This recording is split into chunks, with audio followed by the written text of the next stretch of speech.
अरे सरप्राईज? नाही दादा, ऍक्च्युली मी अरे मला सरप्राईज हवंय. सरप्राईज.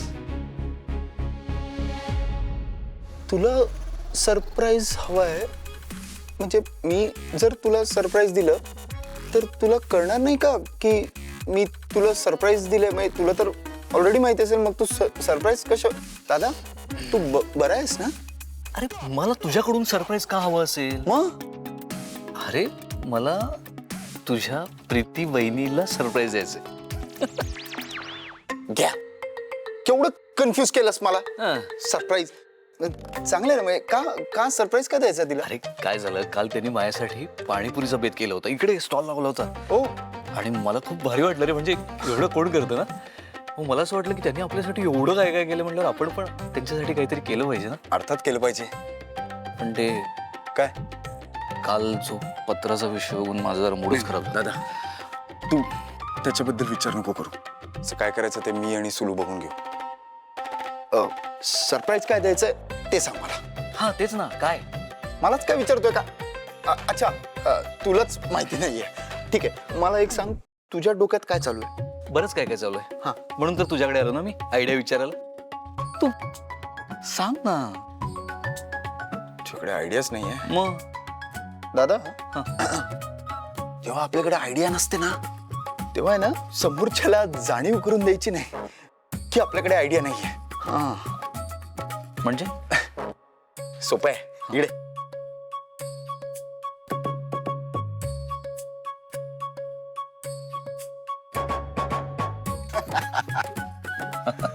हे चांगलं.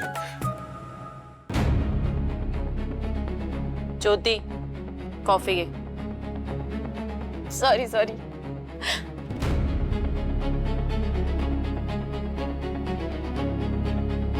ज्योतिताई, कसलं टेन्शन घेतलंयस इतकं? मगाचपासून बघते, इकडे तिकडे फेऱ्या काय मारतेस, एका जागी बसून काय राहिलीस? काय झालंय? तू मला शेअर करू शकतेस? हा मला माहिती, आता लेक्चर देशील. कीर्ती, तू अजून लहान आहेस, या सगळ्यामध्ये पडू नकोस, अभ्यास कर. ताई, पण मला सगळं कळतंय, काय तरी झाले. आणि तुझी एन्झायटी आहे ना, ती पण मला दिसते. उगाच फेक असतेस.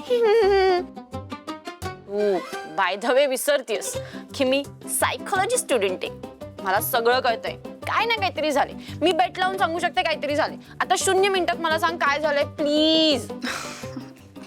अगं काही नाही, आपली रिक्षा गेली ना, त्याचं आहे थोडं टेन्शन. पण तू त्याचं टेन्शन घेऊ नको. अभ्यास कर. तर फक्त अभ्यास करते अशा बाता नको मारू. ताई, मी आता जेन्युइनली अभ्यास करत होते. झोप नको म्हणून कॉफी पण बनवली. तू ओरडली तेव्हापासून अभ्यास करते. यार मला आता कळाले, तू आणि आई ना मला शिव्याच घालणार. मी किती पण अभ्यास करू दे.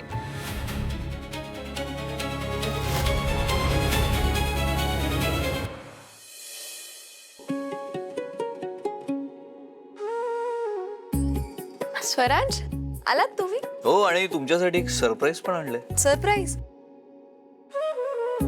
हे काय? बघा.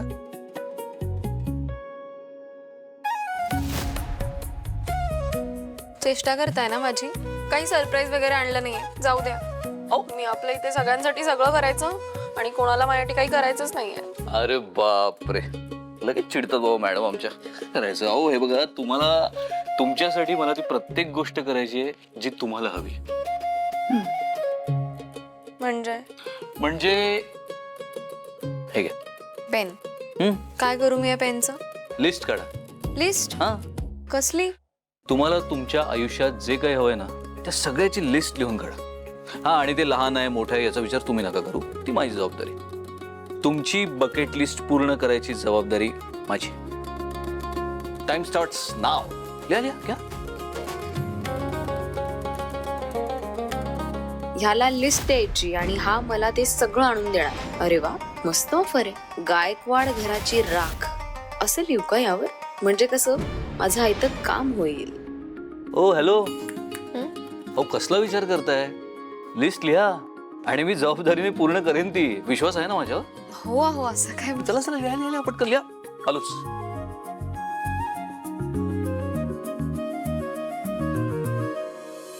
त्याला अजून खिशात घालण्यासाठी काहीतरी गुळमुळीत लिहायला हवं, ज्याने हा माझ्यावर अजून इम्प्रेस होईल.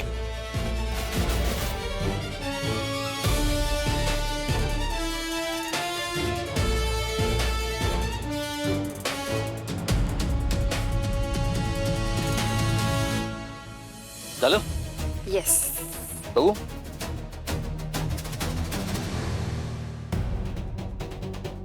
तुमच्या बरोबरचा आपल्या खोलीत घालवलेला वेळ मला हवाय.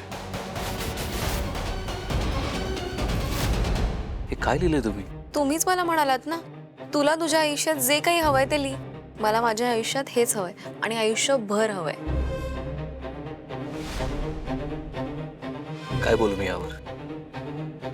खरं तर नवऱ्याने मुभा दिले म्हटल्यावर बायकोने काय काय लिहिलं असतं? हं? भारत फिरायचं आहे, फॉरेनची ट्रिप हवी आहे, आयफीएल टॉवर बघायचंय किंवा हिऱ्याचे सोन्याचे दागिने घ्यायचे. पण तुम्ही फक्त माझा वेळ मागितला.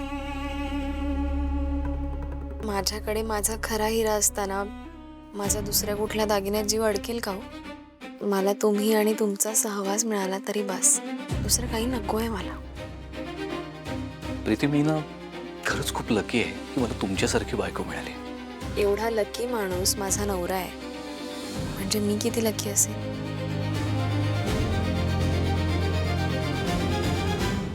हे गोड गोड बोलणं होत राहील. तुम्ही फ्रेश व्हा, चेंज करून घ्या. कपडे किती मळलेत, काय लावलंय? राहू दे ना, नाही. राहू दे ना. तुम्ही पण ना. ऐका ना, काय? ते सांगायचंच राहिलं. मी रूम मध्ये नव्हते ना, तेव्हा दीप आला होता. तुम्ही नसताना इथे आला होता का? हो, तो मला म्हणाला की त्याने 50,000 रुपये घेतलेत आणि तुम्हाला सांगायला सांगितलंय. ओके ओके, ठीक आहे. मला हे खरंच खूप आवडलंय. काय? म्हणजे दीप असा परस्पर आला, त्याने पैसे घेतले, त्याने मला सांगितलं तुम्हाला सांगायला. आणि आत्ता जेव्हा मी तुम्हाला सांगतेय, तुम्ही इतकं कॅज्युअली घेतलं, मला खरंच खूप आवडलं. म्हणजे एकदम हक्काने घेतलं त्याने. आणि मला ना माझ्या घरची आठवण आली. म्हणजे हे पण माझंच घर आहे, पण आमच्या घरी सुद्धा आम्ही एकमेकींच्या गोष्टी वापरायचो. त्यात एक प्रेम आहे, हक्क आहे, माया आहे. हे सगळं बघून मला खूप छान वाटलं. आमच्याकडे सुद्धा असंच होतं ना.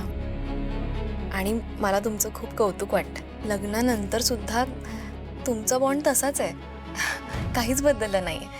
म्हणून तर तो असा बिंदास्त येऊन पैसे घेऊन गेला. विश्वास आहे हो, आणि आमच्यासाठी रोजच आहे. पण ना मला तुमचं जास्त कौतुक वाटलं. माझं कौतुक? हां. का? अहो, हे सगळं तुम्ही खूप चांगल्या पद्धतीने रिसीव्ह केलं. अहो, काही काय बोलताय? सख्खा भाऊ आहे तुमचा तो. मला काय प्रॉब्लेम असणार आहे त्याने पैसे घेतले तर? हो, असा समजूतदारपणा प्रत्येकाकडे नसतो.